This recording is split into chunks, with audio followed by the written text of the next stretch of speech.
മെയിനായിട്ട് നമ്മുടെ റോഡിൽ വണ്ടി ഓടിക്കുന്ന ആളുകൾ മര്യാദയ്ക്കില്ല, അത് വലിയ വിഷയമാണ്.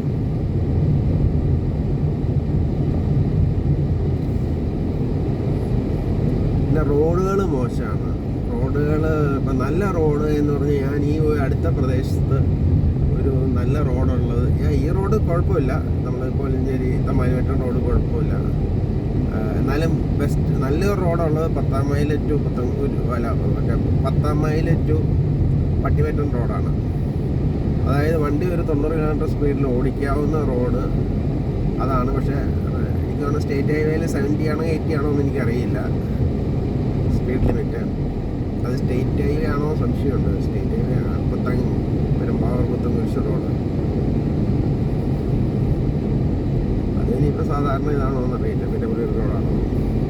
അതിൻ്റെ ടാറിങ് പട്ടിമറ്റം വരെ ആയിട്ടുള്ളൂ. പുത്തൻകുരിശിൽ നിന്ന് അവിടെ നിന്ന് പട്ടിമറ്റത്തിൽ നിന്ന് അങ്ങോട്ട് കുളമായിട്ടാണ് കിടക്കുന്നത്.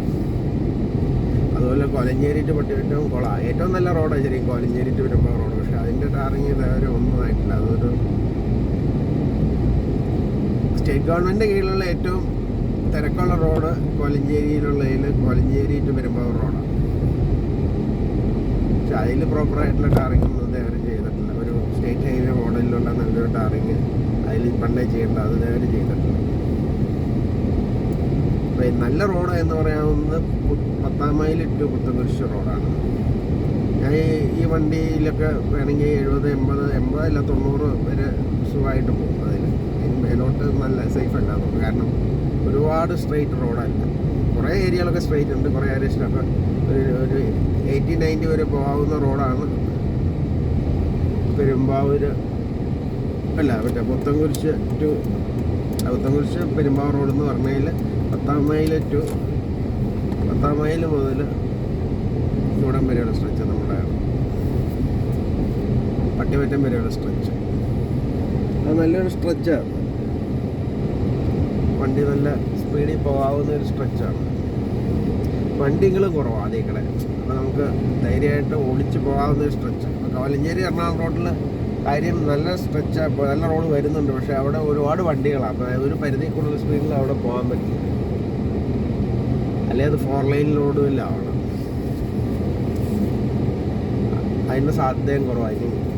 വേറെ 4 ലൈൻ വരുന്നവരുടെ 3-6 ലൈനിൽ കൂടാതെ ഏതാണ്ട് ഒരു 4 ലൈനില്ല 6 ലൈൻ റോഡ്. അത് മറ്റേ പാലക്കാമറ്റം വഴി പോകുന്ന പറഞ്ഞു ഒരു 6 ലൈൻ റോഡ്. ഇതിനും പാരലായിട്ട് ഈ 3-6ലേക്കുള്ള കഞ്ചക്ഷൻ കുറയ്ക്കാൻ വേണ്ടി ഒരു 6 ലൈൻ റോഡ് പാലക്കാമറ്റം വഴി പോകും. ഇവിടെ നിന്ന് ഒരു 5 കിലോമീറ്റർ അപ്പുറം, 4 കിലോമീറ്റർ 5 കിലോമീറ്റർ അപ്പുറം. ഈ റോഡ് അതിലൊരു 80% ഏരിയ വരെ ഇപ്പോൾ ഈ പുതിയതായിട്ട് ടാർ ചെയ്ത റോഡ് അവിടെ അടുത്ത് വരെ എത്തും. പാലക്കാമറ്റത്തിൻ്റെ അടുത്ത് വരെ പോകും. അപ്പോൾ ഇപ്പോൾ ടാറിങ് നടക്കുന്ന റോഡും ഒക്കെ ആയിട്ട് അതൊരു നല്ല റോഡാവാം. അല്ല, അത് വന്നു കഴിഞ്ഞാൽ വരുമെന്ന് നമുക്ക് ഇതുവരെ ഒരു ഉറപ്പുമില്ല.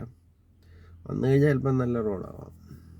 അപ്പം അങ്ങനെ നമ്മുടെ വീട്ടിൽ കാര്യം ഈ വണ്ടിയൊക്കെ 90, 100, 110, 120 വരെ സുഖമായിട്ട് ഓടിക്കാവുന്ന വണ്ടി. ഇത് ഒരു 120 വരെ ഈ കൊറോള റേഞ്ച് എന്ന് പറഞ്ഞാൽ 1500cc എഞ്ചിനാണ്. അതൊരു 120 വരെ വലിയ കുഴപ്പമില്ലാതെ ഓടിക്കാവുന്ന വണ്ടിയാണ്. ഇപ്പോൾ കൊറോളയാണെങ്കിൽ ഇച്ചിരി ഒരു 150 റേഞ്ച് വരെ പോകാം. അതിന് മേലെ കൊറോള 180 പോയി ഞാൻ ഗൾഫിൽ കണ്ടിട്ടുണ്ട്. പക്ഷേ അതത്ര സേഫ് അല്ല, കാരണം അത്രയും വലിയ വണ്ടി, ഹെവി വണ്ടിയല്ല.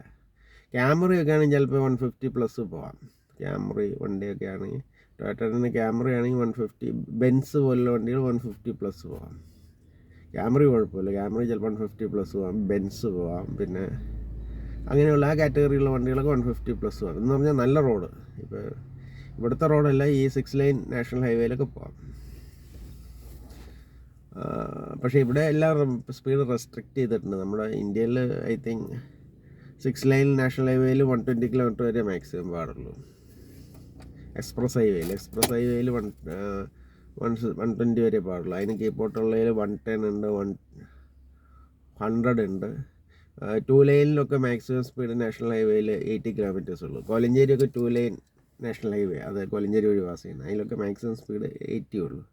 സ്റ്റേറ്റ് ഹൈവേയിൽ 70 ഉണ്ട്, 80 ഉണ്ട്. അതൊക്കെയാണെന്ന് എനിക്ക് കൃത്യമായിട്ട് അറിയില്ല. പിന്നെ മറ്റത് 4 ലൈൻ ആണെങ്കിൽ 90 കിലോമീറ്റേഴ്സ് ഒക്കെ ഉണ്ട്. 6 ലൈൻ ആണെങ്കിൽ 100 കിലോമീറ്റർ സ്പീഡിൽ പോകാം. കേരളത്തിൽ മറ്റേ 6 ലൈനിൽ 100 110 അങ്ങനെ കണ്ട് പോകാം. എക്സ്പ്രസ് വേ ആണെന്ന് തോന്നുന്നു 120 കിലോമീറ്റേഴ്സ് ഉള്ളത്. എക്സ്പ്രസ് വേ കേരളത്തിലില്ല. എനിക്ക് തോന്നുന്നു ബാംഗ്ലൂർ ഒരെണ്ണമുണ്ട്, ബാംഗ്ലൂർ മൈസൂർ എക്സ്പ്രസ് ഹൈവേ ഉണ്ട്. പക്ഷെ അവരോട് സ്പീഡ് ലിമിറ്റ് ചെയ്തിട്ടുണ്ടോ, ആക്സിഡൻറ്റ് കാരണം സ്പീഡ് ലിമിറ്റ് ചെയ്തിട്ടുണ്ടോ സംശയമുണ്ട്. ഈ 120 എന്ന് പറഞ്ഞാലും പിന്നീട് അത് വേണമെങ്കിൽ കുറയ്ക്കാം. ഈ ആക്സിഡൻസ് കൂടുമ്പോൾ അത് വേണമെങ്കിൽ പിന്നീട് കുറയ്ക്കും. ഈ 6 ലൈൻ ഹൈവേ, പക്ഷെ ബാംഗ്ലൂറും മൈസൂർ ഹൈവേ അവർക്കൊരു മിസ്റ്റേക്ക് പറ്റി. അതൊരു 12 ലൈൻ ഹൈവേ വേണ്ടതായിരുന്നു. അവർ 6 ലൈനാണ് പണിത്. അവിടുത്തെ ട്രാഫിക് അതുപോലെയുണ്ട്. അവിടെ ഒരു 12 ലൈനായിരുന്നു വേണ്ടിയിരുന്നത്, 12 അല്ലെങ്കിൽ 16 ലൈനായിരുന്നു വേണ്ടിയിരുന്നത്. അപ്പോൾ അവരത് ചെറിയ 6 ലൈൻ അവിടെ ഇതാണ്. കാരണം 6 ലൈൻ വരുമ്പോൾ വണ്ടികളൊക്കെ ചേർന്ന് പോകും. ഹൈ സ്പീഡിൽ ഒരുപാട് വണ്ടികൾ പോകുമ്പോൾ ആക്സിഡൻറ്റ് ചാൻസ് ഉണ്ട്. അവിടെ ട്രാഫിക് ഫ്ലോ അതുപോലെ ഉള്ളപ്പോൾ അത് എന്തോ കാൽക്കുലേഷനിൽ എന്തോ മിസ്റ്റേക്ക് പറ്റിയതാണെന്ന് തോന്നുന്നു. ബാംഗ്ലൂർ മൈസൂർ ഹൈവേ അത് 6 ലൈൻ ആക്കിയത്. 6 ലൈൻ അല്ലായിരുന്നു, കുറച്ചും കൂടെ വലിയ ഹൈവേ വേണ്ടതായിരുന്നത്. അത് എന്തോ മിസ്റ്റേക്ക് പറ്റിയ എക്സ്പ്രസ് വേ പണിതതിൽ. വേറെ നമ്മളെ റോഡുകളിലൊക്കെ ഞാൻ സാധാരണ ഇവിടുത്തെ കേരള PW ഇപ്പോൾ കോലഞ്ചേരി വരുമ്പോൾ റോഡിലൊക്കെ ഒരു 40 to 60 മേലെ വിടാൻ പറ്റില്ല.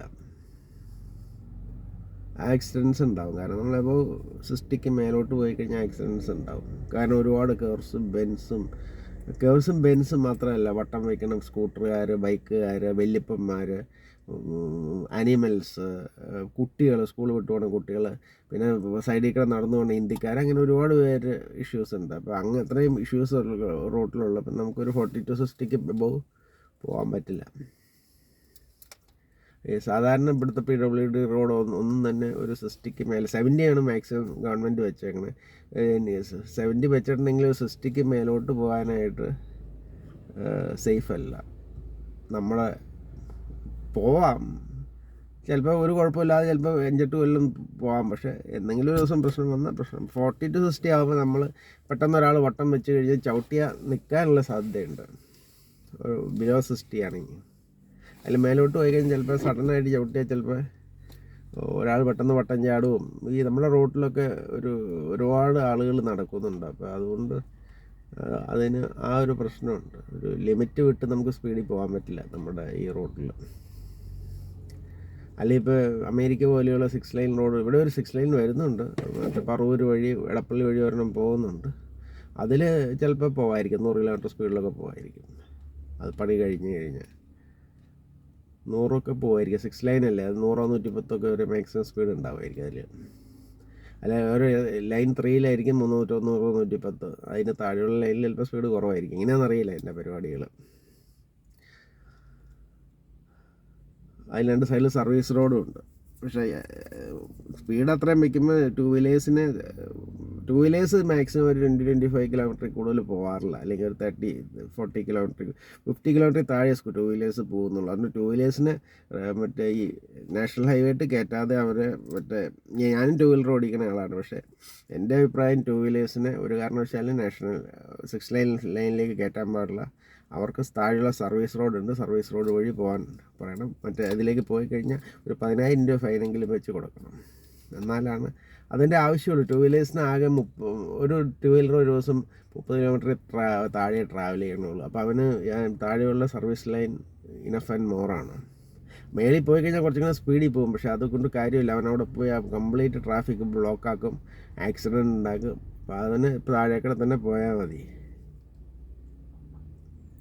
അതിൽ ആക്സസ് കൊടുക്കാതിരിക്കുന്നതാണ് ബുദ്ധി. 6 ലൈൻ നാഷണൽ ഹൈവേയിൽ ടു വീലേഴ്സിന് താഴെ ഇതുവഴിയേ കൊടുക്കാമുള്ളൂ.